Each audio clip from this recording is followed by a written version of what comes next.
জাতীয় নির্বাচনের আগে স্থানীয় সরকার নির্বাচন আয়োজন করার যে সুপারিশ নির্বাচন কমিশন সংস্কার প্রতিবেদনে উঠে এসেছে, আমরা তা প্রত্যাখ্যান করেছি। রাষ্ট্রপতি নির্বাচনের দল নিরপেক্ষ ব্যক্তিকে মনোনীত করার বিষয়ে আমরা একমত নই। সংবিধানে বহুত্ববাদ সংযোজন নিয়েও আমাদের আপত্তি রয়েছে। রাষ্ট্রের মূলনীতি পরিবর্তনের সুপারিশ যেভাবে করা হয়েছে, সেখানে জাতীয়তাবাদ প্রশ্নে আমাদের ভিন্ন মত রয়েছে। সংবিধানে মৌলিক অধিকার প্রশ্নে ভারসাম্য এবং আনুপাতিকতা পরীক্ষার যে কথা বলা হয়েছে তা বাস্তবসম্মত নয় বলে আমরা মনে করি। ন্যূনতম 10% আসনে রাজনৈতিক দলগুলো তরুণ প্রার্থী দেবার যে বাধ্যবাধকতার কথা বলা হয়েছে, সেটা আমরা প্রত্যাখ্যান করি।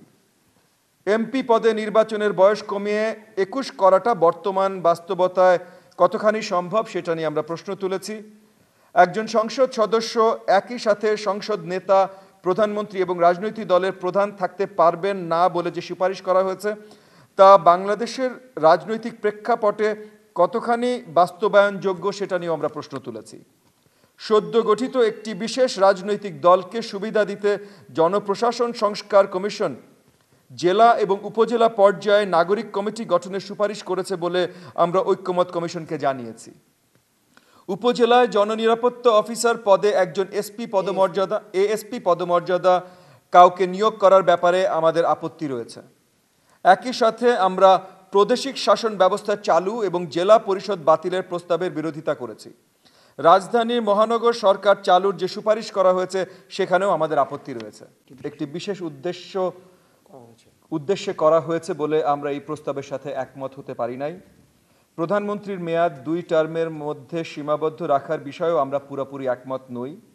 জাতীয় সাংবিধানিক কাউন্সিল গঠনের ব্যাপারে আমরা একমত হলেও আমরা মনে করি একমাত্র নির্বাচিত সংসদই এই সিদ্ধান্ত নেবার ইখতিয়ার রাখে।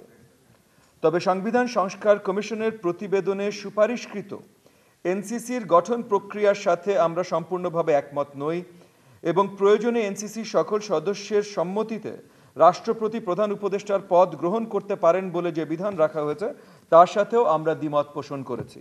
টেকসই ভবিষ্যৎ বিনির্মাণের জন্য ফ্যাসিবাদ সংগঠন হিসেবে আওয়ামী লীগের বিচার করা, কারণ আওয়ামী লীগকে নিষিদ্ধ করাই সর্বপ্রথম সংস্কার বলে আমরা মনে করি।